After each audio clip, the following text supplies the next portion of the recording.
Ako po si kapatid na Mary Ann Zamora mula po sa City of San Fernando, Pampanga. Kasalukuyan po ako po ay nagtatrabaho sa provincial government po ng Pampanga. Nung sa school, nabubuli ka syempre, kuba. Kasi hunchback po ako.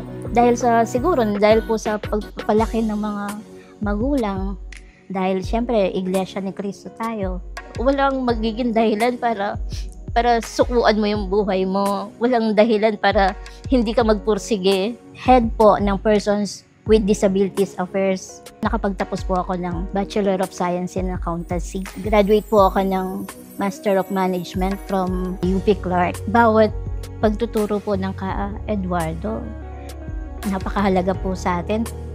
Natatandaan ko po, noong 2021 po, yung mga pagtuturo sa atin, kahit anong mangyari, mananatili ka sa paglilingkod. Okay lang kahit iba't ibang struggle, kahit ano pa yung maranasan mo sa buhay, meron kang Diyos na lalapitan.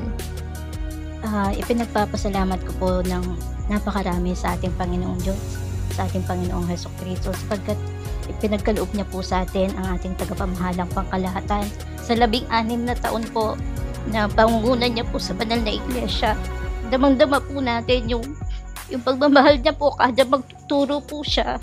Dalangin ko po na panatilihin pa po ng ating Panginoong Diyos na siya ay iingatan po, ipagkaloob pa po ang pinakamainam na kalusugan, lalo pang kapangyarihan po, para lalo pang po mapangunahan ng banal na iglesia. Maraming salamat po sa Diyos po ang lahat ng kapurihan.